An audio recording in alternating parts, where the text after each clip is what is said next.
अगर आप अपनी गलतियों की ताकत को समझना चाहते हैं, गलत काम करने से होने वाले विकास का लाभ उठाना चाहते हैं और असफलता की संभावना को समझना चाहते हैं, तो इस वीडियो को अंत तक देखें। सबक पहला है एक्सेप्टिंग फेलियर। जितना अधिक हम व्यवहार में असफल होंगे, उतना ही अधिक हम सीख सकेंगे, जिससे हम उस समय सफल हो सकेंगे जब वास्तव में इसकी आवश्यकता होगी। जीवन में सीखने और आगे बढ़ने का हिस्सा है। हमें इन्हें अपनी प्रगति का एक महत्वपूर्ण हिस्सा मानना चाहिए। उदाहरण के लिए हवाई यात्रा को ही लें। एक समय था जब विमान दुर्घटनाएं आम बात थीं, लेकिन इन दुर्घटनाओं की गहराई से जांच की गई और हर बार कुछ नया सीखा गया। दूसरों की गलतियों से सीखकर हवाई यात्रा की सुरक्षा में सुधार हुआ। यह सब इसलिए संभव हुआ क्योंकि उन जांचों में पूरी सच्चाई सामने लाई गई। अगर लोग डर के कारण अपनी गलतियों को छिपाते तो कोई सबक नहीं सीखा जाता और दुर्घटनाएं बार बार होती। 2015 में शोरहम एयर शो की एक घटना इसका उदाहरण है। जब एक विमान दुर्घटनाग्रस्त हुआ तो जांचकर्ताओं ने पायलट को दोष देने से बचने की कोशिश की, क्योंकि वे चाहते थे कि सच्चाई सामने आए। यदि केवल सजा देने पर ध्यान दिया जाता तो जरूरी जानकारी छिप सकती थी। अध्ययन बताते हैं कि विफलता अपने आप में समस्या नहीं है, बल्कि समस्या उन विफलताओं से सीखने की उपेक्षा करना है।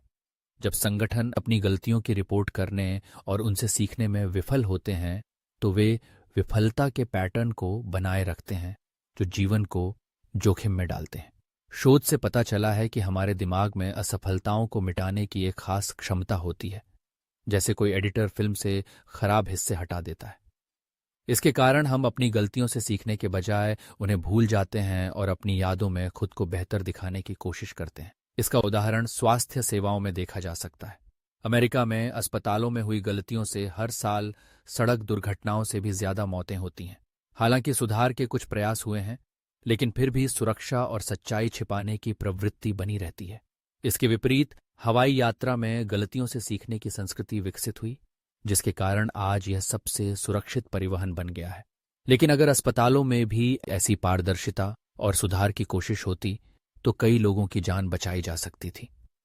दूसरा लेसन जांच और सीखना विफलताओं तक ही सीमित नहीं होना चाहिए। अपेक्षित या सकारात्मक परिणामों से भी बहुत कुछ सीखा जा सकता है। एग्जाम्पल के लिए यूनिलीवर को अपने लिवरपूल कारखाने में डिटर्जेंट निर्माण में इस्तेमाल किए जाने वाले नोजल के साथ एक महत्वपूर्ण समस्या का सामना करना पड़ा। नोजल अक्सर बंद हो जाते थे और असंगत आकार का पाउडर बनाते थे, जिससे दक्षता और उत्पाद की गुणवत्ता प्रभावित होती थी। हालांकि उन्होंने विशेषज्ञ गणितज्ञों से परामर्श किया, जिन्होंने रिफाइंड डिजाइन बनाए, लेकिन इस समाधान से स्थिति में सुधार नहीं हुआ। रणनीति में बदलाव करते हुए यूनिलीवर ने जीव विज्ञानियों की एक टीम की ओर रुख किया, जिन्हें द्रव गतिकी का ज्ञान नहीं था, लेकिन सफल ट्रेल और एरर विधियों का अनुभव था। उन्होंने कई नोजल संस्करणों का परीक्षण किया, जिसके परिणाम स्वरूप 439 विफलताएं हुईं और अंत में एक ऐसा नोजल खोजा जो मूल डिजाइन से कहीं बेहतर प्रदर्शन करता था। इस दृष्टिकोण ने विफलता और सुधार के माध्यम से सीखने के महत्व पर जोर दिया। पिक्सर उदाहरण देता है कि कैसे पुनरावृत्ति प्रक्रिया, परीक्षण और फीडबैक के माध्यम से कहानियों और चरित्र विकास को परिष्कृत करती है। कंपनी का दृष्टिकोण कठोर आलोचना पर जोर देता है, जिससे बेहतर परिणाम प्राप्त होते हैं। पुनरावृत्ति उत्पादों और अमूर्त कथाओं दोनों में आवश्यक है, जो साबित करती है कि रचनात्मकता को ट्रायल्स और अनुशासित फीडबैक द्वारा बढ़ावा मिलता है। सीखने और विकसित होने के लिए आपको अपने सिद्धांतों को विफलता के अधीन करना होगा। हम दुनिया को सरल और आसानी से समझ में आने वाली चीज समझते हैं।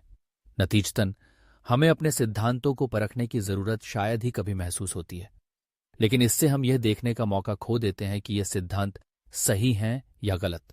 सबक 3 सीमांत लाभ का नियम। सीखे गए छोटे छोटे सबक भी महत्वपूर्ण हो सकते हैं, क्योंकि जब आप इन्हें एक साथ जोड़ते हैं तो वे परिणाम में बड़ा अंतर ला सकते हैं। एक दर्शन के रूप में सीमांत लाभ पूरी तरह से छोटी, अक्सर छिपी हुई कमजोरियों को पहचानने और उनसे सीखने की क्षमता पर निर्भर करता है। मार्जिनल गेन्स ब्रिटिश साइकिलिंग के पूर्व प्रदर्शन निदेशक सर क्रिस ब्रेल्सफोर्ड की अभिनव अवधारणा है, और वह व्यक्ति जिसने 2008 और 2012 ओलंपिक खेलों और उसके बाद ब्रिटिश साइकिलिंग को नई ऊंचाइयों पर पहुंचाया।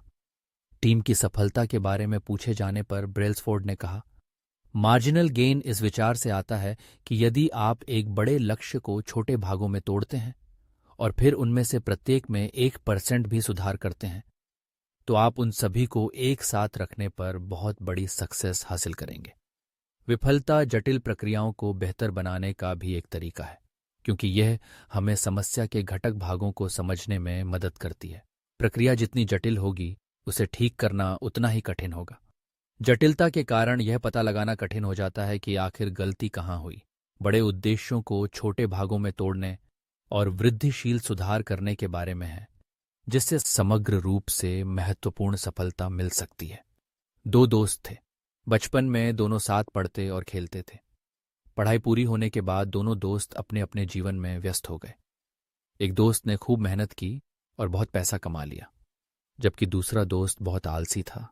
वह कुछ भी काम नहीं करता था। उसका जीवन ऐसे ही गरीबी में कट रहा था।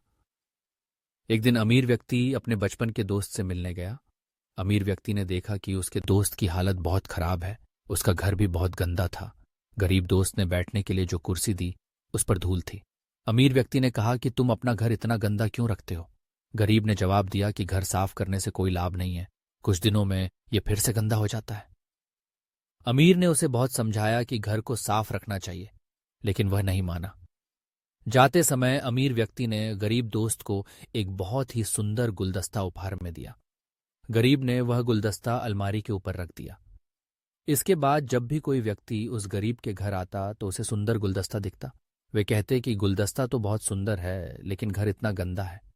बार बार एक ही बात सुनकर गरीब ने सोचा कि यह अलमारी साफ कर देता हूं। उसने अलमारी साफ कर दी। अब उसके घर आने वाले लोगों ने कहा कि गुलदस्ता बहुत सुंदर, अलमारी भी साफ है, लेकिन पूरा घर गंदा है। ये बातें सुनकर गरीब व्यक्ति ने अलमारी के साथ वाली दीवार साफ कर दी। अब जो भी लोग उसके घर आते, सभी उसी कोने में बैठना पसंद करते थे, क्योंकि वहां साफ सफाई थी।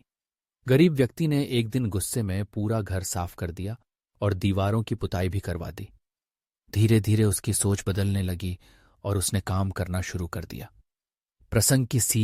इस प्रसंग की सीख ये है कि हमारी एक छोटी सी अच्छी आदत हमारी सोच बदल सकती है, जिससे हमारा जीवन बदल सकता है। अच्छी आदतों से बड़ी बड़ी बाधाएं भी दूर की जा सकती हैं। रणनीति ये देखती है कि क्या गलत हुआ, हमने क्या सीखा और इसे दोबारा होने से रोकने के लिए क्या किया जा सकता है। यह शुरुआत से ही एविएशन इंडस्ट्री में नवाचार को बढ़ावा देती आई है। असफलताएं नई दृष्टिकोण प्रदान कर सकती हैं और यह सुझा सकती हैं कि मौजूदा व्यवहार और रणनीतियों को जारी रखना चाहिए, बदलना चाहिए या रोकना चाहिए। थॉमस एडिसन ने बल्ब के आविष्कार के लिए 1000 असफल प्रयास किए। यह उदाहरण दिखाता है कि प्रैक्टिकल टेस्टिंग अक्सर शानदार लेकिन अनटेस्टेड थ्योरीज से बेहतर होता है। सिद्धांतवादी थ्योरिस्ट्स मानते हैं कि वैज्ञानिक प्रगति एक मजबूत सिद्धांत थ्योरी से शुरू होकर परीक्षण, टेस्टिंग और सुधार के माध्यम से सफल परिणाम या सक्सेस तक पहुंचती है। उनके अनुसार शुरुआत से ही सिद्धांत सही होता है और उसे केवल थोड़ा परिष्कृत, रिफाइन करना पड़ता है। फील्ड वैज्ञानिक, फील्ड साइंटिस्ट्स का दृष्टिकोण अलग है। वे मानते हैं कि प्रगति गलतियों के जटिल जाल, कॉम्प्लेक्स वेब ऑफ मिस्टेक्स से होकर गुजरती है। आरंभिक असफलताएं, इनिशियल फेलियर्स, बदलावों, चेंजेस की ओर इशारा करती हैं, जो अंततः सफलता, फाइनल सक्सेस तक ले जाती हैं। यह एक दोहरावपूर्ण प्रक्रिया, इटरेटिव प्रोसेस है, जिसमें बार बार परीक्षण और सुधार शामिल है। एडिसन की कहानी इस बात का प्रमाण है कि असफलताएं केवल सीखने का एक माध्यम है, जो अंततः सफलता की ओर ले जाती हैं।